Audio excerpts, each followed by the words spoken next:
Salut à tous, j'espère que vous allez bien, que vous êtes en forme. Nouvelle vidéo arrivage. Alors je vous préviens, ce ne sera pas comme la précédente où vraiment c'était la folie avec 3 jeux Neo Geo. Mais là on va voir différents jeux de différents supports, ce qui va être plutôt sympathique. Allez, je vous en dis pas plus, on attaque tout de suite après le générique.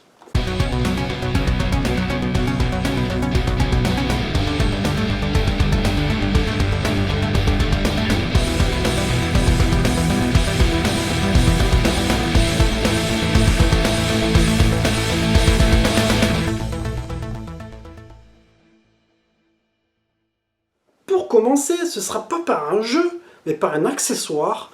C'est le stick Neo Geo X. Alors vous allez me dire, mais pourquoi tu l'as pris? T'as pas de console Neo Geo X? Mais en fait, je savais qu'il était compatible PS3. Donc je me suis dit, avec de la chance, il est compatible PS4. Et bien non, je me suis pris un gros râteau, ce qui est dommage. Mais d'après mon ami Tarma, qui a acheté un adaptateur pour pouvoir brancher l'Arcade Stick Pro sur la PS4 qui permet de le rendre compatible. Je me dis peut-être que ça marchera sur ce stick là, tu vois. Bon, après on verra.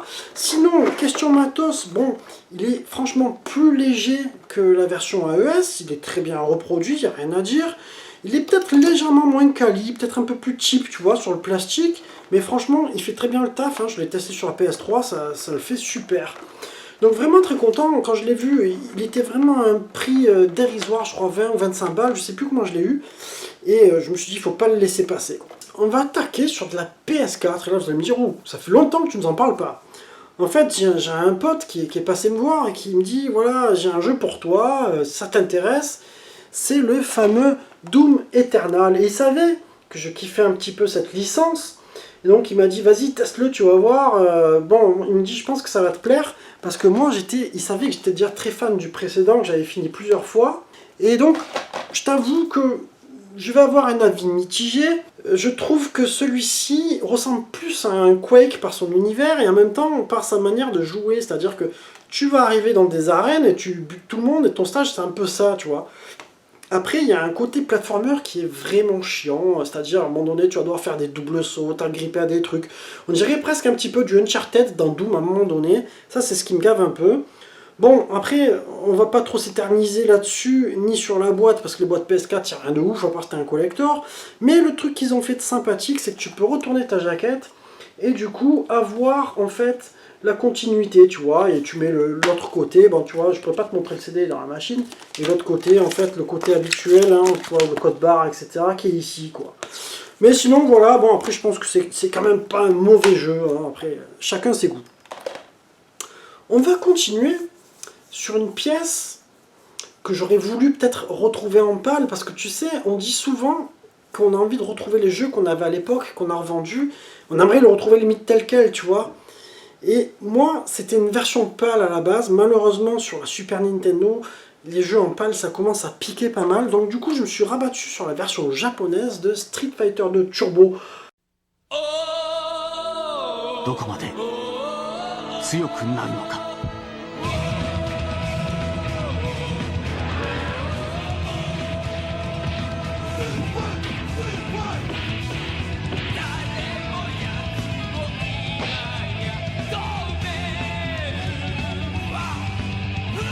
ストリートファイター2ターボスーパーファミコンで発売中。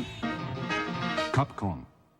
Bon, j'ai plus à vous le présenter celui-ci, mais en tout cas, je suis très content parce qu'à part un petit truc là, un petit défaut sur le côté de la boîte, le reste vraiment en très bon état, à ma grande surprise. Et honnêtement, voilà, vous me dites souvent que je parle pas trop de prix sur ma chaîne. C'est vrai, moi j'aime pas trop parler d'argent avec les potos. Mais bon, si vous voulez une petite indication, en gros c'est moins de 15 balles au Japon dans cet état. Donc franchement, je me suis dit, allez, faut le prendre. Une saga que j'aime beaucoup, hein, vous le savez forcément, hein, en tant que néo-géoïste, je sais pas comment on dit ça, mais fan de néo-géo. Sur un coffre qui n'avait pas très bonne réputation, à chaque fois que j'en parle avec les potes, on me dit, oulala, le Neo Wave, alors c'est pas terrible et tout. Donc moi j'ai voulu vraiment avoir mon test à moi, ma vision des choses, je vous en ferai d'ailleurs une vidéo test. Alors c'est une saga, c'est le coffre, en gros c'est le coffre qu'il y a juste après le 2003 si je dis pas de bêtises, où là tu vas avoir des décors 3D qui sont pas forcément moches franchement. Après le jeu en lui-même au niveau gameplay je l'ai trouvé très sympathique. Franchement, moi, je trouve que c'est un bon coffre. De toute façon, tu peux pas faire pire que le 12, on est d'accord, hein. Sinon, pour reparler de la jaquette, du livret, niveau CD, bon, c'est assez basique, je trouve. Tu as une notice quand même qui est assez colorée, si on veut parler de ça. La dernière de couverture qui est plutôt très jolie. Et en plus, je suis content parce que c'est une version japonaise. Moi, je trouve que les versions japonaises en PS2 sont un petit peu plus appliquées sur certaines choses. Mais bon, ça reste des versions Jap PS2, quoi, tu vois. On va rester dans cet univers-là de King of Fighters sur PS2 et sur un coffre qui est complètement différent de tous les autres. Il a eu droit à 2 volets. Moi, j'ai voulu commencer par le premier pour me faire une idée parce que je ne les connaissais pas. C'est le coffre Maximum Impact que j'ai eu donc en version japonaise avec une espèce de coffret. Alors d'ailleurs, tu pourras remarquer que le coffret est à l'envers, il est à la japonaise puisque tu sors le DVD par la gauche. Et tu as en fait un livret qui est d'ailleurs très joli et très qualitatif du papier, tu vois, c'est vraiment donc assez coloré avec tous les coups, franchement c'est vraiment sympa ce qu'ils ont fait. Et sinon pour en revenir à la jaquette, ben, franchement entre la boîte cartonnée et la boîte du DVD, ça le fait plutôt pas mal, la jaquette est vraiment jolie. Après tu as aussi, bon au niveau du jeu par contre il est assez, le CD est assez sobre, hein, mais franchement il y a du goût aussi. Et tu as aussi un DVD de bonus. Alors, j'ai pas encore regardé. Je vous dirai en fait hein, en quoi ça consiste. Je sais pas du tout si c'est des artworks ou s'il y a des vidéos, s'il y a des choses comme ça. Parce que sur un DVD, tu peux en mettre des choses quand même. Et du coup, ben voilà, en fait, je l'ai trouvé chez mon pote Toypad pour, je crois, 20 ou 25 euros. Je me rappelle plus. Et je me suis dit, il faut que je le teste ce jeu-là. Pour moi, c'est aussi un coffre qui sort complètement de ses habitudes et qui va ressembler énormément à un Dead or Alive avec le même dynamisme. Donc il faut kiffer ce type de jeu. Franchement, pour moi, c'est réussi. C'est vraiment quelque chose d'excellent. Mais après, voilà, dans ta tête, il ne faut pas te dire que tu joues à KOF, tu joues à Dead or Alive. Mélanger du Tekken peut-être, tu vois. Mais vraiment, je vous en ferai un test parce que ça vaut vraiment le coup. On va continuer sur de la Nintendo 64. Vous le savez que moi je suis c'est pas que je suis un adepte, mais j'ai un côté affectif avec cette machine. Il y a quand même des jeux qui sont pas mal. Alors à la base, ce jeu-là, pour faire une petite devinette, je le voulais sur Dreamcast. Malheureusement, il a pris une cote mais de malade mental. Du coup, je l'ai trouvé en super état au Japon sur Nintendo 64. C'est le Star Wars Racer, qui est franchement très sympa. En plus, je trouve vraiment que la boîte est très jolie. Alors, un jeu qui va demander... alors, tu peux le jouer sans l'expansion pack. Par contre, je te conseille quand même de l'avoir parce que ça améliore nettement les graphismes. Un jeu de course un peu qui est un ovni, tu vois. Tu es entre un Wipeout, F-Zero, dans cet esprit-là, mais encore différent. Moi, je l'ai trouvé assez sympathique. Après, il faut aimer. Je t'avoue qu'il faut aimer. Mais voilà, il était pas cher du tout au Japon. Et quand je vois cette boîte et cette magnifique jaquette, enfin, franchement, je pouvais pas le laisser passer, quoi.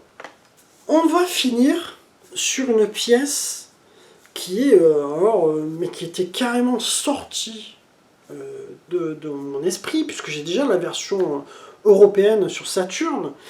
Et en même temps, c'est en passant dans un magasin à Marseille.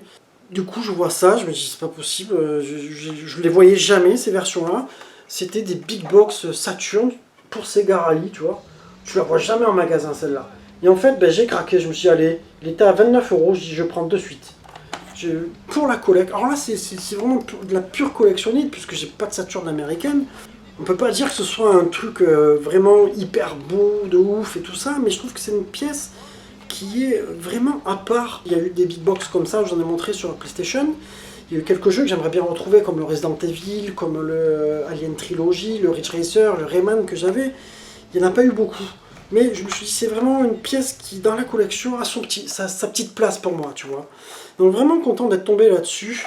Ça me fait vraiment plaisir, tu vois. C'était par hasard, je passais, puis du coup, hop, je dis, ouais, celui-là, je le prends.